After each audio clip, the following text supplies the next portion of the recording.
देखिए, शहीद की पत्नी सेना में शामिल। जी हां, मेजर विभूति शंकर की पत्नी सेना में शामिल हुई हैं और आर्मी में लेफ्टिनेंट पद पर इनकी तैनाती हुई है। पुलवामा में शहीद हुए थे मेजर विभूति।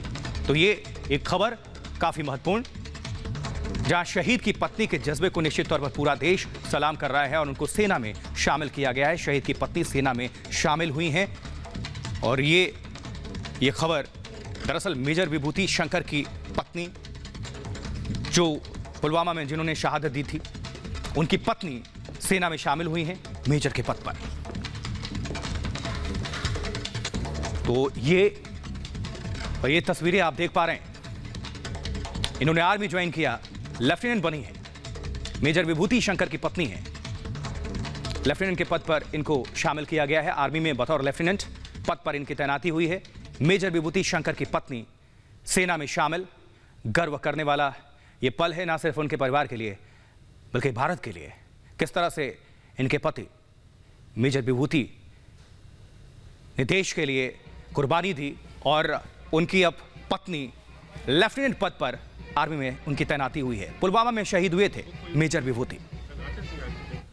तो शहीद की पत्नी के जज्बे को पूरा भारत सलाम कर रहा है आज। ये तस्वीरें देखिए, गौरवान्वित करने वाला ये क्षण है, लम्हा, ये पल। किस तरह से आर्मी की बैंड की धुनों पर सितारे लगा रहे हैं उच्च अधिकारी। और लेफ्टिनेंट के पद पर मेजर विभूति की पत्नी को सेना में शामिल किया गया है। पुलवामा में शहीद हुए थे मेजर विभूति और उनकी पत्नी, शहीद की पत्नी सेना में शामिल हुई हैं। ये तस्वीरें काफी कुछ बयां कर रही हैं।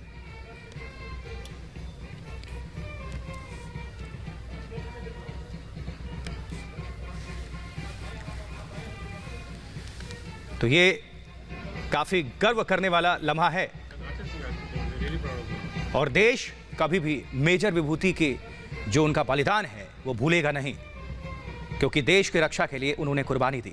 पुलवामा में वो शहीद हुए और शहीद की पत्नी, उनकी पत्नी सेना में शामिल हुई हैं। और हमारे कंसल्टिंग एडिटर मेजर गौरव आर्या हमारे साथ फोन लाइन पर जुड़ चुके हैं।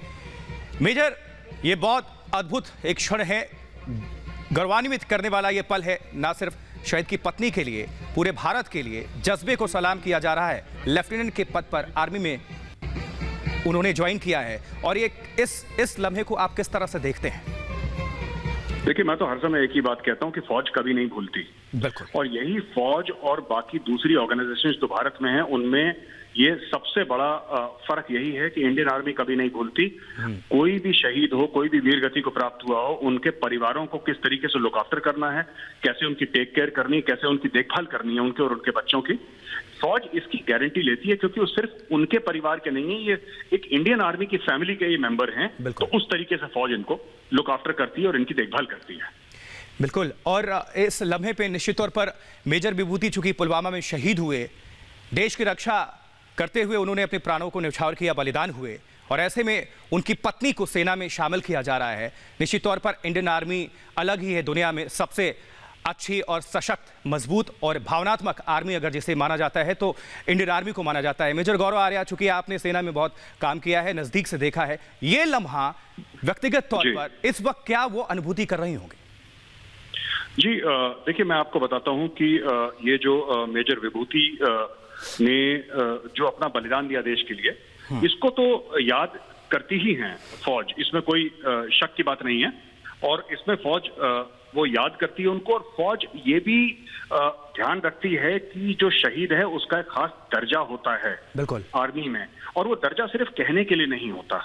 ये दर्जा आर्मी के एक्शन से, जो आर्मी फिर काम करती है जब सोल्जर इस दुनिया में नहीं रहता, कोई ऑफिसर, जवान या जेसीओ इस दुनिया में नहीं रहते, तो फिर उनके साथ, उनके पीछे क्या होता है, वो ये साबित करता है कि कितना ऊंचा दर्जा दिया जाता है एक शहीद को, कितनी इज्जत दी जाती है, जो आप अभी देख रहे हैं अपने स्क्रीन पे, ये वो इज्जत है। और यही लम्हे इंडियन आर्मी को सबसे मजबूत, दुनिया में सबसे अलग पहचान दिलाती है मेजर। जी बिल्कुल, ये इंडियन आर्मी का खास है कि जो भी एक बार हमारे परिवार का हिस्सा बन गया, फिर वो मतलब मरते दम तक हमारे परिवार का हिस्सा है, उनको याद रखते हैं। ऐसे ऐसे लोगों के बारे में मैं जानता हूं जो रिटायर हो गए फौज से 30-40 साल पहले, और बहुत बुजुर्ग है, लेकिन फिर भी फौज उनको याद रखती है, फौज उनको कभी नहीं भूलती। एक बार आप फौज का हिस्सा हो गए तो इससे फर्क नहीं पड़ता फौज में है नहीं है, फौज आपको याद रखेगी। अगर आप दुनिया में नहीं है तो आपके परिवार को याद रखेगी। वो डोर कभी नहीं टूटती फौज में। और मेजर गौरव आर्या, एक और महत्वपूर्ण बात, क्योंकि देखिए ये दर्शकों को भी जानना चाहिए कि जो शहीद मेजर शंकर की पत्नी शामिल हुई हैं बतौर लेफ्टिनेंट सेना में, उनको तैनाती मिली है, ये मल्टीनेशनल में कार्यरत थी, बहुत अच्छी खासी सैलरी थी, सब कुछ छोड़कर उनके पति ने शहादत कुर्बान की। अब उन्हीं के पद चिन्हों में वो चलते हुए उन्होंने सेना ज्वाइन करना उचित समझा। ये कितना बड़ा एक मैसेज निकल कर जा रहा है और लोगों के लिए। देखिए, मैं तो अक्सर ये कहता हूं ना, army is not a job, it's an emotion. ये एक भावना है, फौज ये नौकरी नहीं है। लोग इसको नौकरी की तरह ले लेते हैं, कभी कभी सोचते हैं लोग कि नौकरी नहीं, ये इमोशन है। कितने ही ऐसे एग्जाम्पल हैं, ये जो आप बात कर रहे हैं इनका तो है ही, ये जो लेडी ऑफिसर ने ज्वाइन करा है जिनके पति वीरगति को प्राप्त हुए थे, ऐसे कितने लोग हैं जो कि IIT IIM से क्वालिफाइड हैं, बड़े बड़े मल्टीनेशनल्स में काम कर रहे थे, और एक दिन अचानक उनको ये पुकार सुनाई देती है, ये ड्यूटी की, और जिसको पुकार सुनाई देती है वो सब कुछ छोड़ के चला जाता है फौज में। यही हुआ है इस केस में भी, और यही होता चला है, ये फौज की रीत है। जिसको वो पुकार सुनाई देती है वो जवाब देता है उस पुकार का, और फिर वो वर्दी पहन लेता है। बहुत बहुत शुक्रिया हमसे जुड़ने के लिए। निश्चित तौर पर ये बहुत एक अद्भुत क्षण है, पल है, ना सिर्फ इनके लिए, पूरे भारत के लिए। बहुत बहुत शुक्रिया हमसे बातचीत करने के लिए मेजर गौरव आर्या आपका। तो लगातार ये तस्वीरें आप सभी तक हम साझा कर रहे हैं। उधमपुर जम्मू कश्मीर से ये तस्वीरें हैं।